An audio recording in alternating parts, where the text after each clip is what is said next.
Bismillahirrahmanirrahim. Assalamualaikum warahmatullahi wabarakatuh. Perkenalkan, nama saya Yuna Iqbal Zaidan. NIM saya adalah 0901062215 dari program studi Sistem Informasi. Pada kesempatan kali ini, saya akan menyelesaikan tugas ujian tengah semester untuk mata kuliah Manajemen Layanan TI. Baik, sesuai dengan yang sudah ditugaskan, saya langsung share screen saja.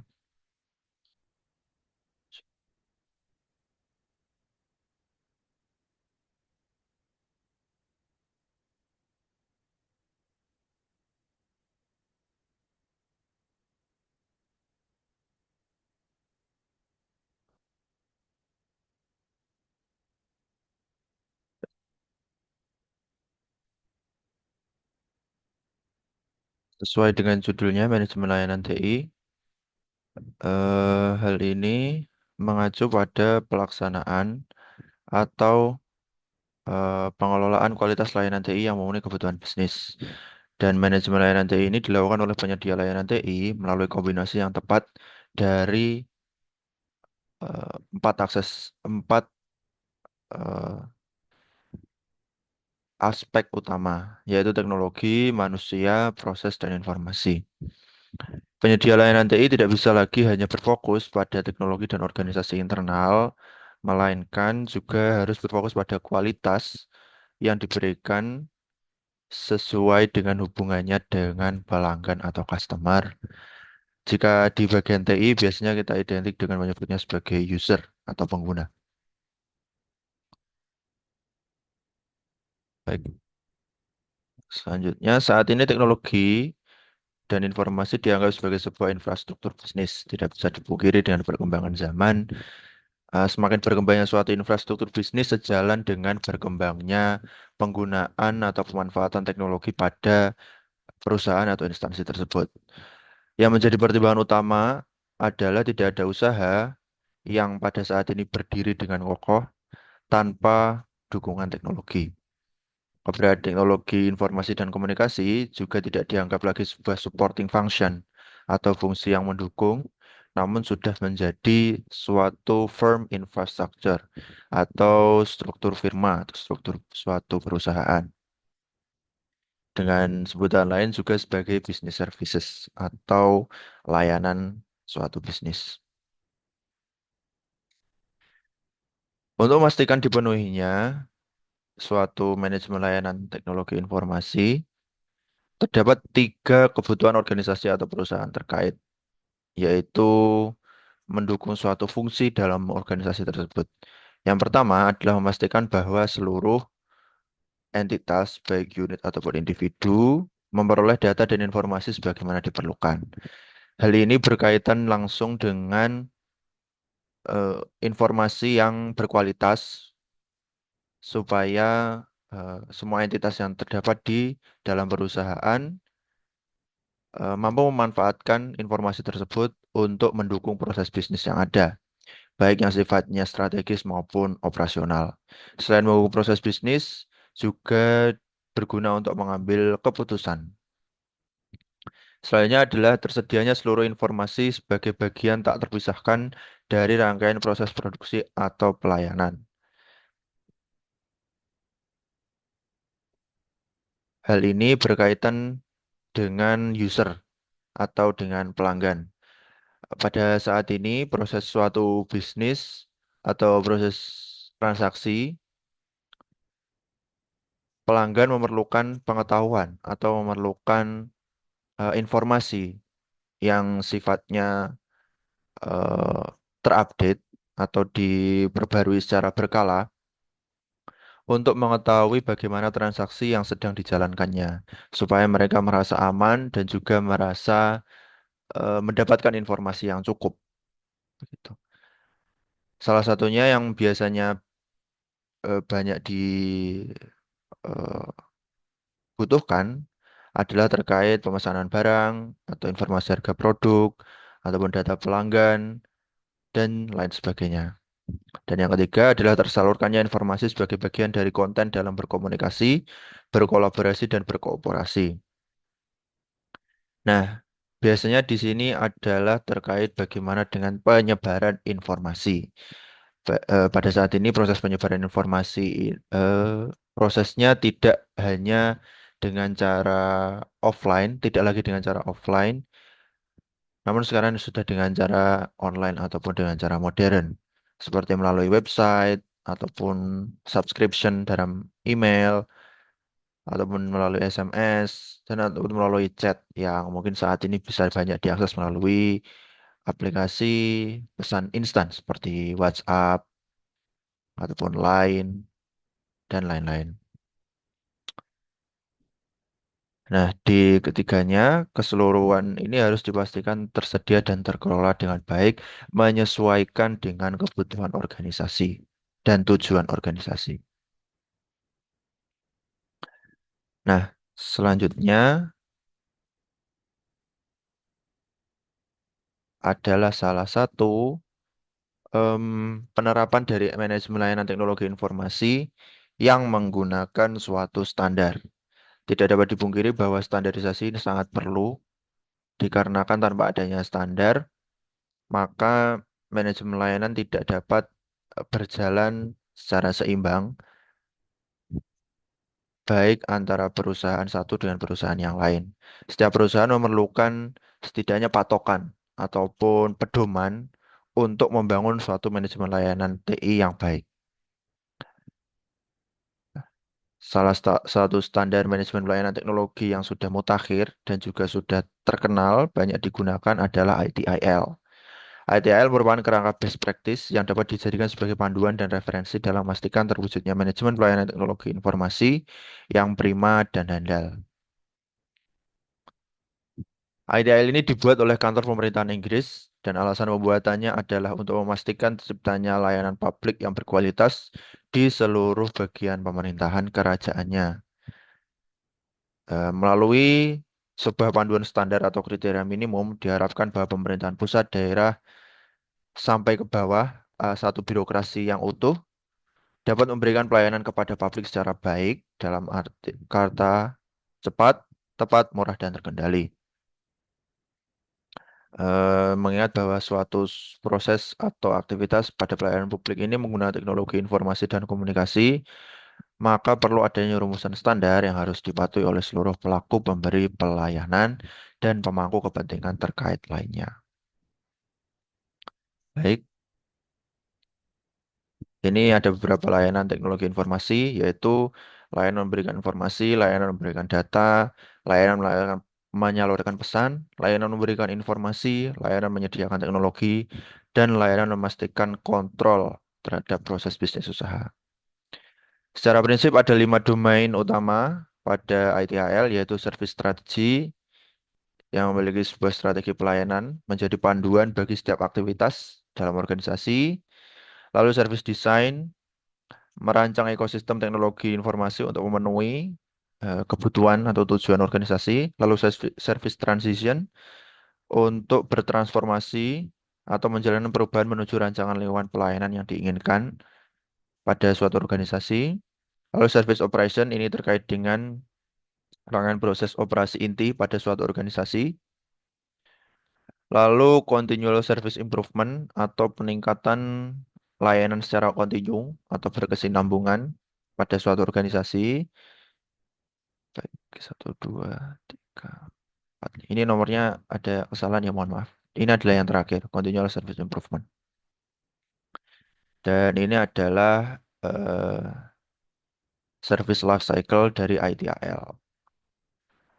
Nah, ada service strategy, service design, service transition, dan service operation. Baik, selanjutnya kita masuk ke alasan bahwa mengapa suatu organisasi ini penting menerapkan MLTI.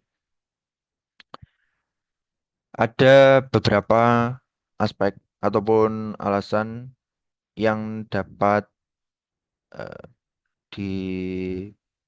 disesuaikan dengan kebutuhan organisasi tersebut, namun ini adalah patokan utamanya.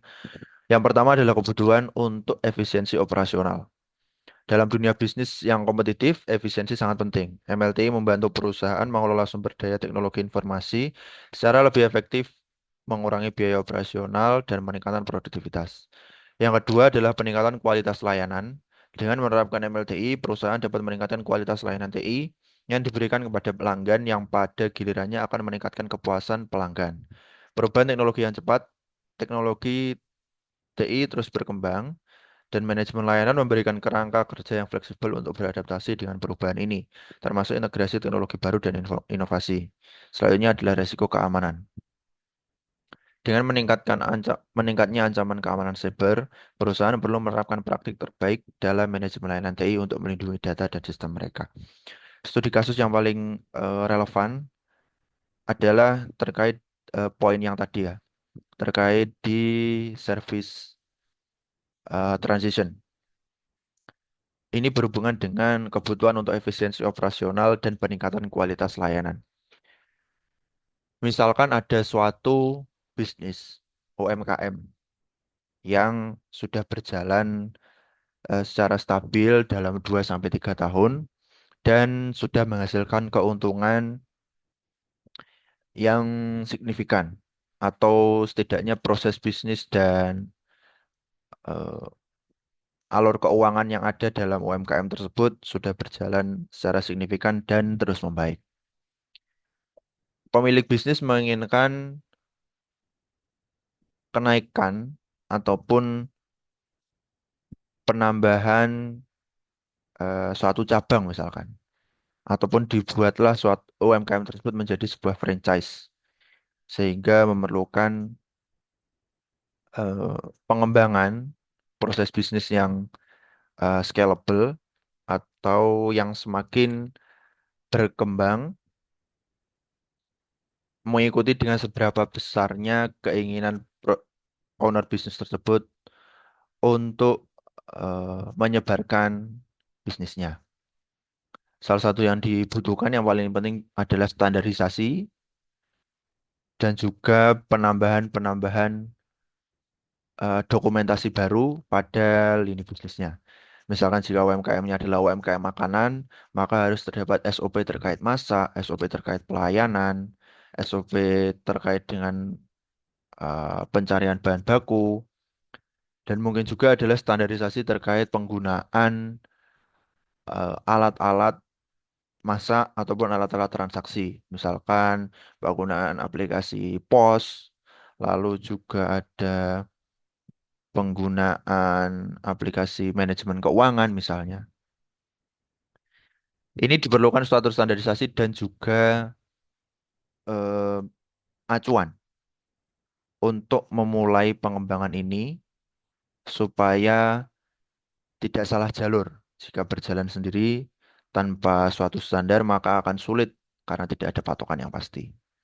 Di sini manajemen layanan TI masuk menjadi pelengkap atau menjadi eh, penyambung kebutuhan untuk efisiensi operasional dan juga peningkatan kualitas layanan.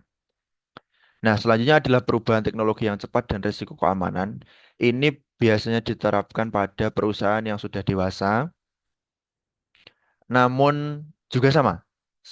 Dengan hal ini melalui service transition, mungkin tambahannya adalah di service design juga untuk kebutuhan teknologi dan juga risiko keamanan dalam penggunaan teknologi yang baru.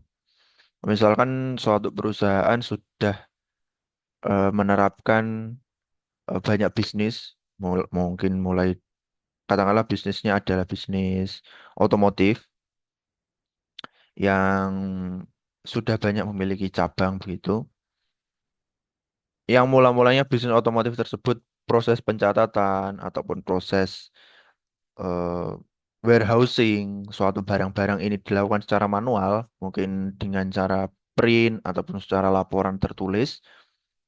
Perusahaan ingin melakukan transisi menggunakan aplikasi yang terstruktur, mungkin aplikasi warehousing ataupun aplikasi yang mencatat logistik intinya, yang all in one begitu.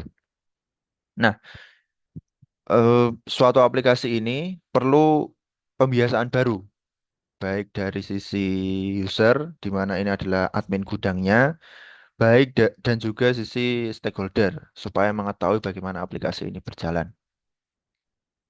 Nah, MLTI ini membantu menyaring kebutuhan tersebut.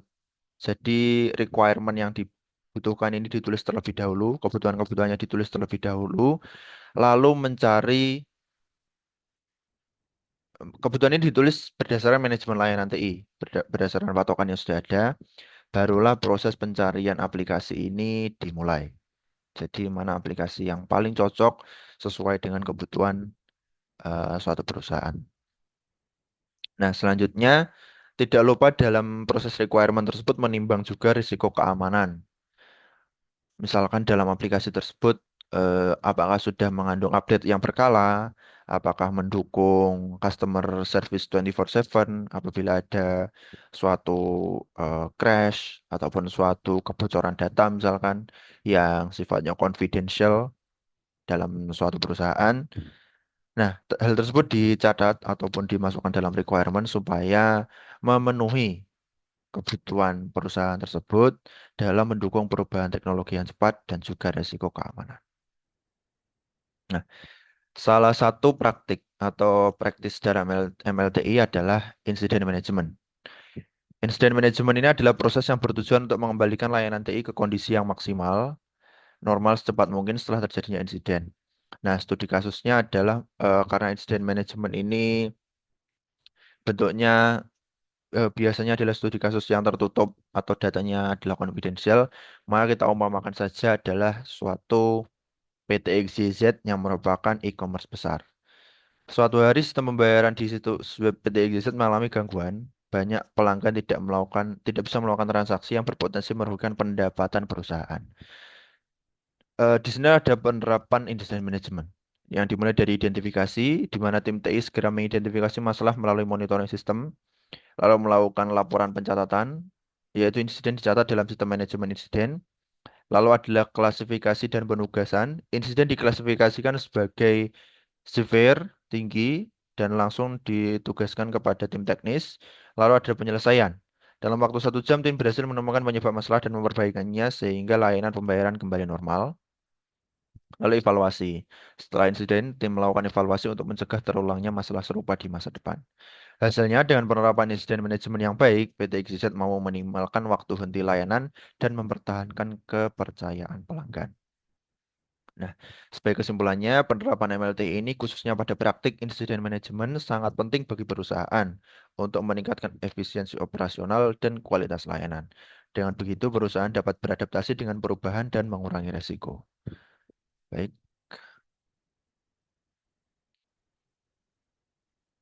sekian presentasi ataupun penyampaian tugas yang dapat saya berikan untuk ujian tengah semester manajemen layanan TI.